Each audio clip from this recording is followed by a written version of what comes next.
네, 고칼의 제주파 청취자 여러분 안녕하십니까? 고칼입니다. 오늘도 어제에 이어서 제주 지역 일간지 신문 읽기 이어가 보겠습니다. 2019년 5월 21일자 도내 4개 일간지 훑어보겠습니다. 네, 원희룡 도지사가 어제 제2공항 추진과 관련한 기본계획 반영과제 발굴을 시작하겠다라는 기자회견을 했습니다. 많은 일간지들이 4개 일간지 대부분이 이 기자회견에 좀 지면 할애를 많이 했는데요. 한번 간단하게 보겠습니다. 제주일보 1면입니다. 제2공항 도민 이익 극대화에 사활 걸었다, 이런 내용 담아 있는데요. 제2공항 기본계획 반영 과제안을 마련해서 앞으로 한 달 동안 도민 의견 수렴에 돌입을 하게 되는데 건설 예정지, 편입 주민주택 지원과 영농 기반 마련, 소음 피해 보상 방안 등이 과제로 발굴될 예정이라고 합니다. 관련해서 스포츠 인프라 시설 확충이라든가 제2공항 인근 시설 원예단지 조성, 성산 포항 확장과 항만 기능 확충 등이 포함됐다고 하네요. 또 신교통수단 도입과 연계도로 확충, 장기 방안으로는 가칭 제주공항공사 설립을 통해서 제주 지역 공항의 운영권이라든가 이 공항 운영권을 확보하는 방안이 제시됐다고 합니다. 관련해서 제주도 역시 이제 그 주민 의견 수렴을 하면서 이제 제도 개선도 함께 추진할 예정이라고 하는데요. 제주특별법 개정과 가칭 제2공항 개발사업 이익 공유형 주민지원 조례 등이 과제에 포함됐는데 다음 달 23일 국토교통부가 기본계획을 확정하기 전에 정부에 건의해서 최종 반영을 추진한다는 방침이다. 이렇게 되어 있습니다. 네, 도민 이익 극대화에 사활을 걸었다. 네, 중립적인 제목인지는 좀 약간 의문이 들고 있습니다. 다음 면 보겠습니다. 3면인데요. 행복주택에 대한 내용을 좀 다뤘어요. 입지에 따라서 인기도가 격차가 있다라는 그런 내용입니다. 일부 행복주택의 공실이 발생하는 등 주택별로 인기가 차이를 보이고 있다라고 합니다. 아라동이 32세대, 삼도 1동이 26세대, 함덕이 48세대로 이렇게 지어졌는데, 아라동 행복주택의 경우 지금까지 입주 계약 폭이나 공실이 한 차례도 발생하지 않은 데 반해서 옛 도심권이죠, 삼도 1동과 그리고 읍면지역인 함덕 행복주택은 최근 입주 미계약에 따른 공실이 발생했다라는 그런 소식을 담고 있습니다. 그래서 그러면서 이 공실이 발생한 이유에 대해서 도심 입지의 영향이 큰 것으로 분석되고 있다, 이런 내용을 담고 있습니다. 네, 하단의 기사인데요. 그 제2공항 공청회를 중단하고 도민 공론화를 추진해야 한다라는 성산읍 반대위 논평이 작은 기사로 실렸습니다.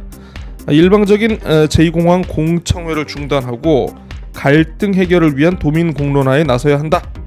제2공항 계획을 기정사실로 전제하고 도민 의견 수렴이라는 형식적인 절차만 밟으려 하고 있다. 제주공항 확장안을 담은 ADPI 보고서 내용이 확인되면서 제2공항의 근거인 사전 타당성 용역 자체가 타당성을 상실했다. 도민 공론화를 통해서 슬기롭게 풀어야 한다, 이런 목소리를 담았습니다.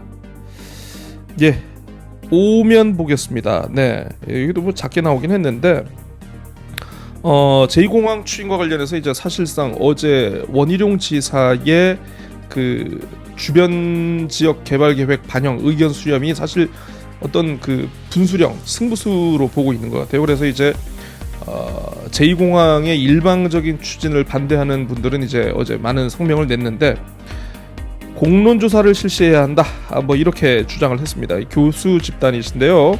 진실과 정의를 위한 제주 교수 네트워크는 제주 제2공항 도민 공론조사를 실시해야 한다고 촉구했다. ADPI 보고서는 국토교통부와 원희룡 도지사의 정책 결정 과정이 잘못됐음을 증명하는 결정적인 증거다.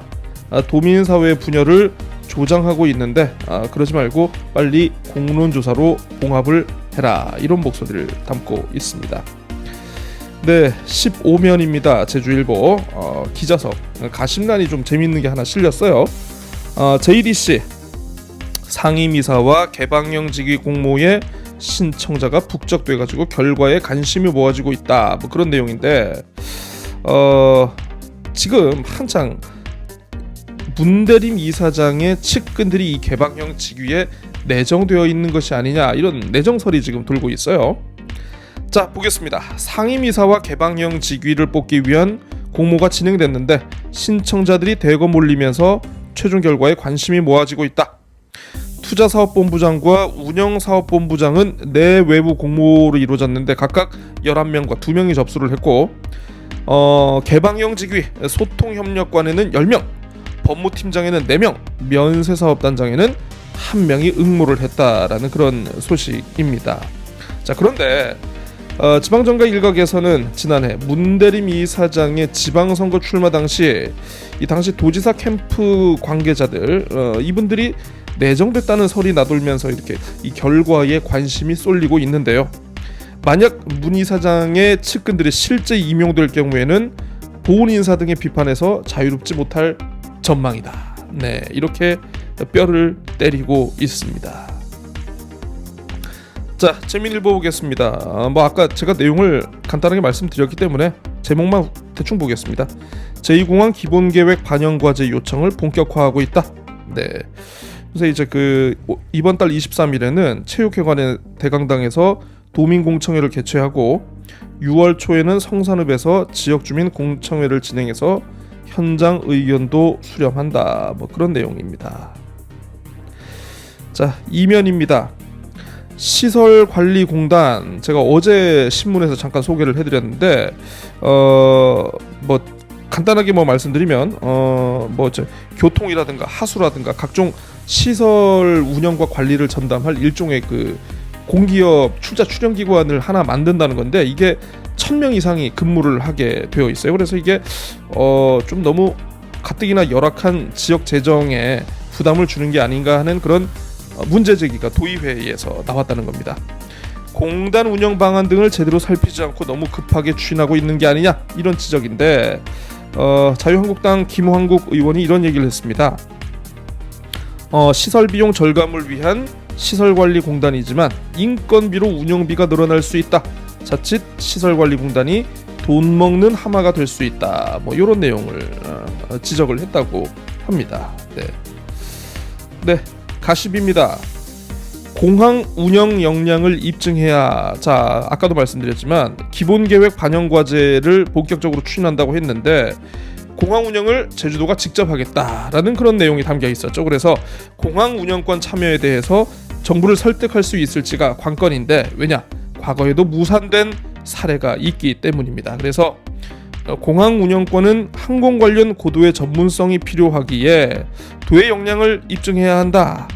자, 그래서 도가 어려운 카드를 꺼낸 만큼 도민사회의 적극적인 협조가 필요하다. 공항 운영의 역량은 제주도가 입증을 해야 하는데 이것을 위해서는 도민사회의 적극적인 협조가 필요하다. 뭔가 좀 앞뒤가 안 맞는 그런 내용인 것 같습니다. 자, 제2공항 기본계획 반영 과제안 무엇을 담았나? 지역 균형 발전 극대화에 초점을 담았다. 결국 개발이죠. 개발 심리를 자극하는 겁니다. 네. 다음 페이지. 네. 자, 15면입니다. 양성창 제주항공정책연구소 소장이자 재민일보 논설위원이 칼럼을 썼는데요. 남북 활주로 확장, ADPI 보고서에 그동안 공개되지 않았던 ADPI 보고서의 내용 가운데 이 남북 활주로를 활용한 항공수요 항공수요 충족이 좀 이렇게 내용으로 나와 있는데 이거에 대해서 정면으로 반박하는 내용인 것 같습니다. 자, 현재도 남북 활주로를 이용하면 항공기 수용 능력을 증대할 수 있다는 주장인데 이게 과연 현실성이 있는 대안인가에 대해서 내용들을 쭉쭉 나오고 있습니다. 그런데 좀 내용이 좀 어려워가지고 뭐 개인적으로 나중에 한번 보시고 이 내용이 있습니다. ADPI 보고서 제안 중 보조 활주로 착륙은 가능하지 않다. 연구진의 현장 확인이 부족했고 상당 부분을 간과한 것 같다. 가까운 시일 내에 지민이 허락하는 대로 왜 활용할 수 없고 폐기했는지를 설명하겠다. 공항건설은 비전문가들이 일방적인 주장으로 주동할 수 있는 분야는 아니다 라면서 ADPI 항공 관련해서 이제 세계 최고 수준의 이제 전문가 집단으로 알려져 있는데 이분이 이제 세계 최고의 전문가 집단을 디스를 하고 있군요. 졸지에 ADPI가 비전문가 집단이 된 게 아닌가.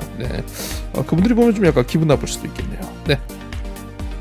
자, 제주 신보입니다. 자, 도내 43개 읍면동 가운데 16곳이 이미 초고령화 사회에 진입했다. 그래서 활력이 떨어져서 주름만 깊어진다. 뭐 이런 내용인데요. 좀 볼만합니다.